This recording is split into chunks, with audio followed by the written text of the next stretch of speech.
இன்று ஒரு நல்ல நாளிலே நாங்கள் இந்த நிகழ்ச்சியை உங்கள் முன்பாக துவங்குகின்றோம்.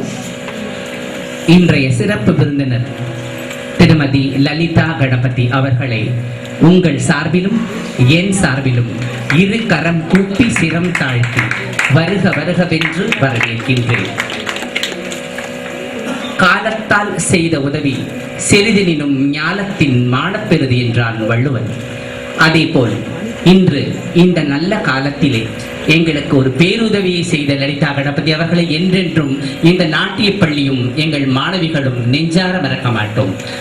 ஏனென்றால் இன்று சிறப்பு விருந்தினராக வரவிருக்கும் அண்ணாமலை யூனிவர்சிட்டி லெக்சரர் அவர்களுக்கு, திருமதி சுபாஷினி சந்திரசேகரன் அவர்களுக்கு தவிர்க்க முடியாத சில காரணங்களால் வர இயலவில்லை என்று என்னிடம் இரவு 11 மணிக்கு தொலைபேசியிலே தொடர்பு கொண்டார்கள். உடனே சகோதரி லலிதா அவர்களை நான் கேட்டுக்கொண்ட பிறகு, நான் வருகிறேன் சார், உங்களுக்கு வராமல் இருப்பேன், நான் நிச்சயமாக வருகிறேன் என்று தனது சந்தோஷத்துடனும் மகிழ்ச்சியுடனும் நான் வருகிறேன் என்று கூறியது எங்கள் நாட்டிய பள்ளியின் மலர் கீடத்திலே ஒரு அழகான சிகரத்திலே ஃபெதர் என்று சொல்லுவார்கள், அந்த ஃபெதரை வைத்தால் போர் எங்களுக்கு இருந்தது. ஏனென்றால் எனது பெயரை போடவில்லை, நான் வரமாட்டேன் என்று சொல்லுகின்ற நடன ஆசிரியர்கள் நிறைய இருக்கின்ற காலத்திலே நற்பெயரை சம்பாதித்து வைத்து தனக்கென ஒரு நாட்டிய பள்ளியை நிறுவி தனது மாணவிகளை அழகாக வழிநடத்தி கொண்டு வரும் திருமதி லலிதா கணபதி அவர்களை எவ்வளவு பாராட்டினாலும் தகும். உங்கள் கரகோஷங்களால் அவரை வருக வருகவென்று வரவேற்குமாறு கேட்டுக்கொள்கிறேன்.